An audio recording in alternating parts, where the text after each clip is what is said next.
So y'all probably looked at the title and said like, oh yeah, I think Man of Tomorrow is bloated. But to be honest, I don't think it's that bloated. I mean, I'm pretty sure it's gonna be the same amount as, the first Superman movie. And I know a lot of people are like, oh, like, well, I just want a solo Superman movie. And technically it kind of is, but it isn't. And James Gunn has already said that like this isn't like a solo movie at all. Like this is still a sequel to Superman, but it's not necessarily a solo movie, I guess you could say. And I know that doesn't kind of make sense, but James Gunn has already talked about that. So I mean, y'all could probably look it up.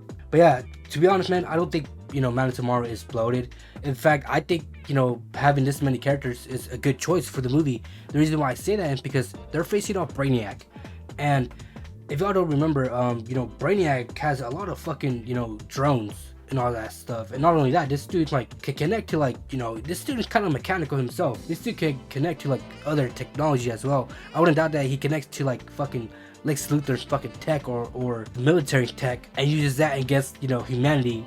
And if Brainiac, I mean not if, Brainiac will do that. When Brainiac does that, Superman is going to need a lot of help. That's why, we have all these rumored people and confirmed people being in the movie. And again, like I said, I don't think it's too much. I think a lot of people are pretty much over exaggerating and saying like, oh, this is another, BVS situation. It's like, the problem with BVS is that it tried to do too much in one movie. And what I mean by that is it tried to tackle pretty much a lot of storylines, like The Dark Knight Returns, and in that storyline, Bruce Wayne dies, and also he faces off with Superman. Not only that, they try to do the death of Superman and a second movie of Superman's second appearance in the big screen. And it's like, why do that? That's why that movie failed, dude. It's because of that situation. It wasn't because it was bloated. It was because they tried to tackle too much fucking storyline in one fucking movie and try to rush a lot of stuff early on. Now, and honestly, man, with this movie, I wouldn't doubt that, like, they're probably teased, Justice League, or maybe, by the end of the movie, the Justice Gang say, hey, why don't you join us? Like, please, like, join us. Like, we need somebody like you. And, Superman would probably be like, you know what? Nah, it's not my cup of tea. I'm not really a corporate dude. And Jon Stewart would probably be like, I'm kind of already in a team, with other lanterns. And they'll probably say like something like, oh, maybe one day we'll become something. Or maybe Superman, suggests them like, hey, leave the Justice Gang, let's make something of, with each other. And Hawkgirl, Guy Gardner, and, Mr. Terrific are probably going to be like, we'll pass that because who's gonna fund us? And if they do that, bro, if they tease something like that, that is definitely gonna be a tease for Batman. Because I feel like Batman will be the one to unite the Justice League. And I have a feeling that this is how I'm gonna go down. I have a feeling that, Batman, once he gets introduced, if they do like a World Finest, situation or a movie or whatever, by the end of that movie, Batman will be like, you know what, teaming up isn't that bad. How about we make a league of our own? And, they'll set up the Justice League. And not only that, I have a feeling the reason why he does that and so he can have a watch on everybody and be close to every metahuman, so he can have a contingency plan for every metahuman that joins it within the league. That's my guess. But I know I'm, talking away from the topic, just to keep it a buck, I don't think this movie is bloated at all. I think it's gonna need all the help it needs for, to fight out Brainiac. I feel like the final stand is ultimately going to be Lex Luthor, Superman, and Brainiac, facing off each other in some planet or fucking in Brainiac's ship or whatever. And the Earth is being taken care of by, Lantern, Hawkgirl, Supergirl, Guy Gardner, Mr. Terrific, and, all that.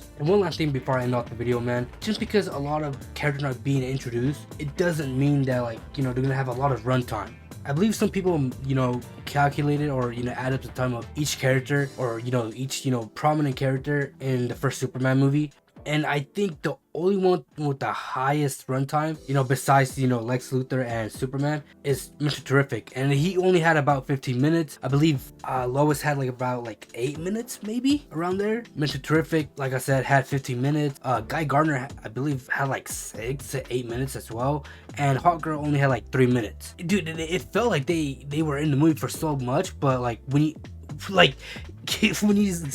when you add it up, it's not add up each and every character, but when you add up their own single runtime, dude, they're not even in the movie for that long. And I'm pretty sure it's gonna be the same situation for Man of Tomorrow, where they're gonna seem like they're in the movie a lot, but when you add it up for each character, they're at max they're probably gonna have 10 minutes each. That's my guess. So to be honest, man, people shouldn't be worried. People shouldn't be fucking, you know, saying like it's too bloated when, like, I'm pretty sure the four main characters that I think are gonna have a lot of runtime is one, Superman, obviously, two, Lex Luthor, obviously, because, you know, James Gunn, like, right after Superman, you know, was over, he's, you know, the Man of Tomorrow, and it had Lex Luthor as Superman as, you know, the main prominent characters of that movie. And of course, you know, Brainiac is going to have a lot of screen time, and I feel like Maxima is going to have a lot of screen time because she's going to be paired up with, you know, Brainiac. But yeah, you shouldn't be worried. You know, people are saying a whole lot of stuff, which, you know, just ignore them. It's really not too much, but that's just my opinion. You know, that's how I see it. What do you guys think? Do you guys think it's bloated? Let me know your thoughts down below, and I'll catch you guys in the next video.